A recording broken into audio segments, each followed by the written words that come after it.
Welcome back to another video, and in this video I'm going to be showing you how to correctly set the string height, otherwise known as the action, on a bass guitar.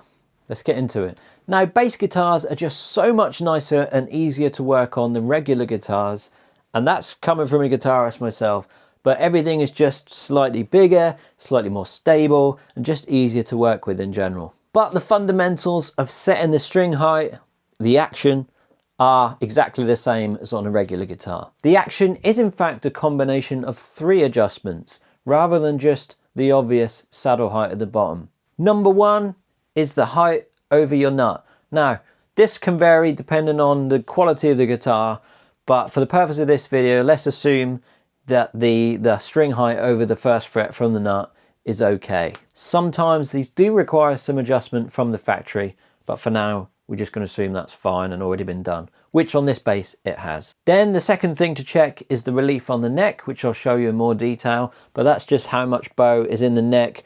When the strings are under tension, they will pull the wooden neck into a curve, and there's a truss rod inside which you can use to counteract that tension. Now, you don't want a completely flat neck, you do want some bow in it, but if you left it completely to the strings, it would put a lot of bow in it, depending on the tuning, depending on the gauge of the strings, all different variables. But that's an important thing to set because that does actually affect the action as well. And lastly, the super obvious one, the height of these saddles on the bridge. Now, these adjust with an Allen key, and you want to be matching the radius on these of the fretboard, which I'll show you how to do. So let's move over to an overhead shot of the bass, and I'll do my best to keep everything in frame and show you what to do. So it might be quite tricky to show you things without getting in the way of the camera, but we'll do our best here. Basses are obviously larger, so it's harder to get on camera. So there are a few tools here that you can get that might make your life a little bit easier. One of those is what we call a set of radius gauges. Now, what you can do is you can put each one on the fretboard and you can find what the radius of your particular fretboard is. You may already know it, it might be on the specs, but if you don't know it, these radius gauges are really handy. And then you can also use it to set the curvature of the strings as well on the saddles. Obviously, you want a set of Allen keys. Get the best quality Allen keys you can afford. These ball end ones are the best because you don't want Allen keys rounding off. You don't want hex screws rounding off, anything like that. So make sure you don't scrimp on these. The size varies depending on the make of the guitar. Now, this one I advise caution on. This is a string action height ruler. Now, this was great for getting you in the ballpark when you first start out. But what you'll find, especially in the guitar world, more than any other realm it seems, there's a lot of people that will absolutely argue blue in the face that adjustments and heights on guitars have to be an exact measurement, otherwise it's wrong.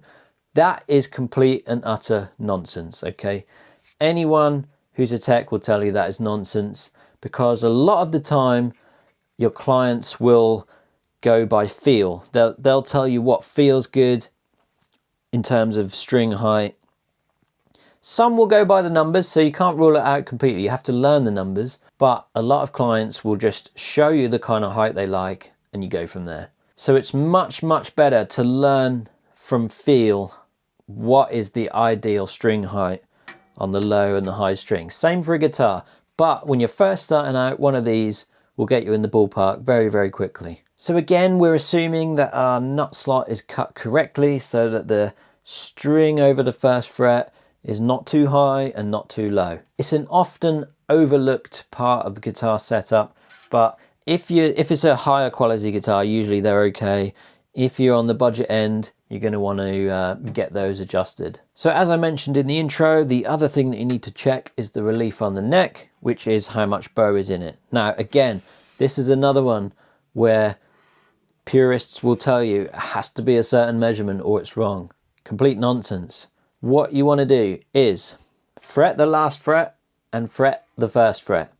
Now, it's a bit harder on the bass to do this, but what you do if it was a regular guitar is you'd reach over with your pinky to the middle of those 2 points and just tap the string and see how much gap there is. The beauty of a bass, conversely, is that you can actually see much easier how much of a gap there is at the center point of those 2 frets that you're pushing down on. Now, as an absolutely rough rule of thumb, it's about a bank card's distance between the fret and the string. But again, Don't get hung up on those numbers. Once you learn what feels right with neck relief, then you really don't need to use measurements. You just do it by feel and sight. But it's important to get that step right, or the saddle adjustment won't really help you to avoid fret buzz and things like that. You'll have to have a much higher action than you normally would want. If the gap there in the middle is too big, you have to tighten the truss rod. Now this varies from base to base. This Ernie ball has it here on the neck pocket. So what you do is you put an Allen key in there and you'd push it that way to tighten it, and that will reduce the gap between the string and the fret. If the neck is too flat, there's no gap between the string and the fretboard, you need to loosen the truss rod so it's not pulling back quite so much on the strings. Pro tip, do very, very, very small adjustments. Leave it to settle, because it won't always react straight away. Otherwise you'll be cranking and cranking and cranking and nothing will be happening, and then you could damage your truss rod. So very small adjustments, and let it bed in first before you check. So moving on to the main part of the adjustments, which is the obvious one, the height of the saddle on the bridge. Now you'll notice that the saddles have 2 adjustment screws so that you can actually create a curve that matches the fretboard. You don't want them flat and different heights, jagged edges, all that kind of thing. Make it nice and curved, have it all smooth, and so it matches the curve of the fretboard. That's really important, so you get maximum playability on all strings and on all frets. So take the radius gauge that I showed you earlier in the video. I know that this one is a 9.5 inch radius. You might know it from the specs. If not, use the different gauges until you find the one that matches. And what you want to do is put that under the strings. In this case, this base has already been adjusted, but I'm just showing you for the purpose of the video.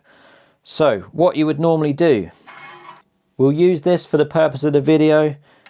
You'd set your string height at the 12th fret for the high and the low string. Same on a regular guitar, high and low string. Set the action here and here to taste.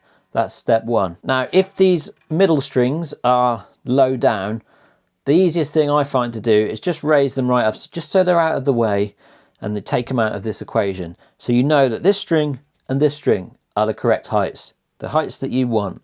So then you slip the radius gauge under the strings. That's important, it has to be under. And then what you want to do is, using the Allen key, is adjust the middle strings, bring them down, because remember we raise them up out of the way, bring them down so that they slightly touch the radius gauge. And then you'll find what you've done is you've already created a nice curvature that matches the radius of the fretboard. You can also do this by eye, by resting the bass or the guitar onto your shoulder like this and looking directly down the neck, and you can sight the curvature. So if you haven't got the gauges, what you want to do is look absolutely directly down this neck and adjust until the curvature of those saddles matches the curvature of the fretboard as closely as you can tell by eye. You can get it really close if you get right in down on the neck there. This is a really good way to do it if you're in a hurry and you don't have access to the gauges.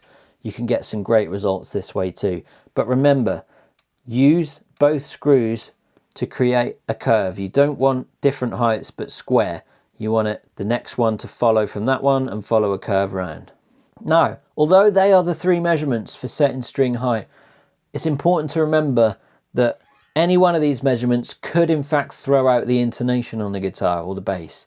So the absolute last check and last adjustment that you do before completing a setup is to recheck the intonation. So there's a couple of different ways of doing this, but the way I've found that's more accurate is you play an open note, check the tuning, tune it up until it's perfectly in tune in the open note, and then play a note at the 12th fret. Some people use harmonics and all that, but in the real world, you're never going to be playing harmonics, so you want to actually do it how you're going to be playing it.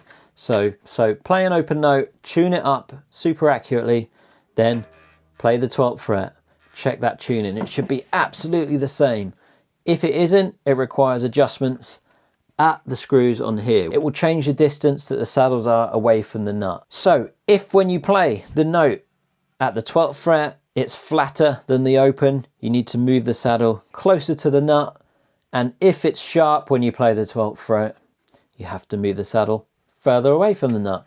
Super simple. I keep a little reminder on my box, because when you're in a rush at a festival and you've got no oxygen to the brain, you haven't eaten for hours, having that little reminder in there can absolutely save your skin.